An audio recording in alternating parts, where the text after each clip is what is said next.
Hey guys, what's up? Teacher Breno here e hoje nós teremos mais um vídeo aqui no canal do YouTube Hand English by Teacher Breno. E no vídeo de hoje nós vamos falar um pouquinho a respeito do ING ou gerund. Alguns falam gerund, né? Gerúndio que a gente usa, mas tem algumas diferenças entre o gerúndio em inglês e o gerúndio em português. Aí eu vou mostrar para vocês no vídeo de hoje.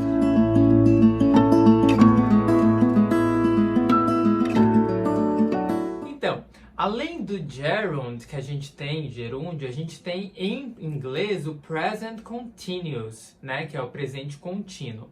E isso causa uma certa confusão na cabeça das pessoas, tá? Então, o que é o present continuous? Na verdade, o present continuous é quando eu faço uma ação que está acontecendo no momento ou que ela vai acontecer no futuro. Por exemplo, I am teaching English now. I am teaching English now. Uma coisa que está acontecendo agora, no momento. Um outro exemplo. I am going to the supermarket tomorrow. I am going to the supermarket tomorrow. Ou seja, uma coisa que vai acontecer no futuro. Então, eu estou usando o present continuous. Então, nós chamamos de gerund em inglês quando a gente usa o verbo, mas ele tem uma finalidade de substantivo. Mas como assim? Vou explicar para vocês com alguns exemplos e aí vai ficar um pouco mais fácil e mais claro de entender. Por exemplo, Japanese is hard. Japanese is hard. Qual que é o substantivo aí? Tá claro que o substantivo é Japanese, né? Japonês. Japonês é difícil, a língua japonesa. Japanese is hard. Então, japonês é o substantivo. E o adjetivo? Hard. Hard, que é difícil, né? E o verbo aí a gente tem o is, que é o verbo to be, né? Is. Então, japonês é difícil. Japanese is hard. Mas se nós colocarmos, ao invés de japonês sendo difícil, a gente colocar aprender japonês é difícil. Aí esse aprender o japonês, ele vai ser o nosso substantivo. Aí é que eu vou precisar usar o ing e ele vai entrar então como função de substantivo, como gerund. Por exemplo, learning Japanese is hard.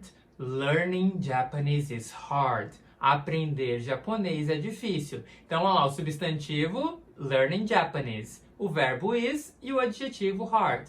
Então, eu preciso do ing para transformar, então, o verbo, para colocar ele como uma função de substantivo.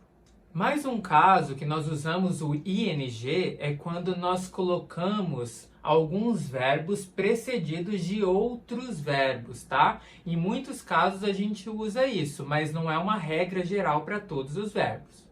Por exemplo, I love cooking for my friends. I love cooking for my friends. Eu amo cozinhar para os meus amigos. Perceberam aí? Então eu tenho dois verbos. Eu tenho o love e o cook, que é amar e cozinhar. Então, love é um verbo, mas depois dele, se eu for colocar um outro verbo, eu preciso colocar o ing. Então é I love cooking for my friends. I love cooking for my friends.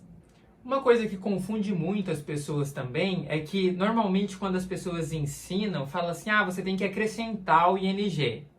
Mas não são todos os verbos que você só acrescenta essa terminação, tá? Você não vai acrescentar o ing em todos os verbos, não é sempre acrescentar o ing. Algumas vezes muda o próprio verbo e eu vou explicar para vocês agora.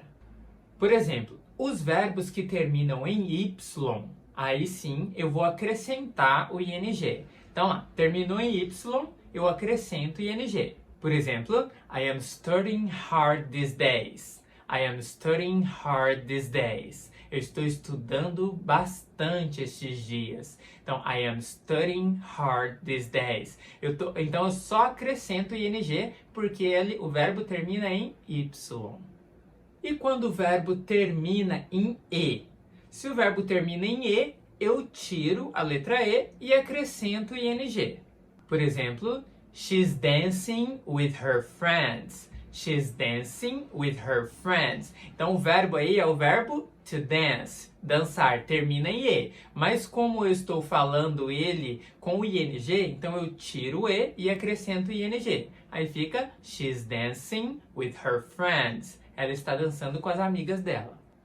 E quando nós temos um verbo que ele termina em EE, que são duas letras Es, então nós só acrescentamos o ing, diferente daquele que termina com E, né? O que termina com E a gente tira. Agora o que termina com EE, dois Es, a gente acrescenta o ing.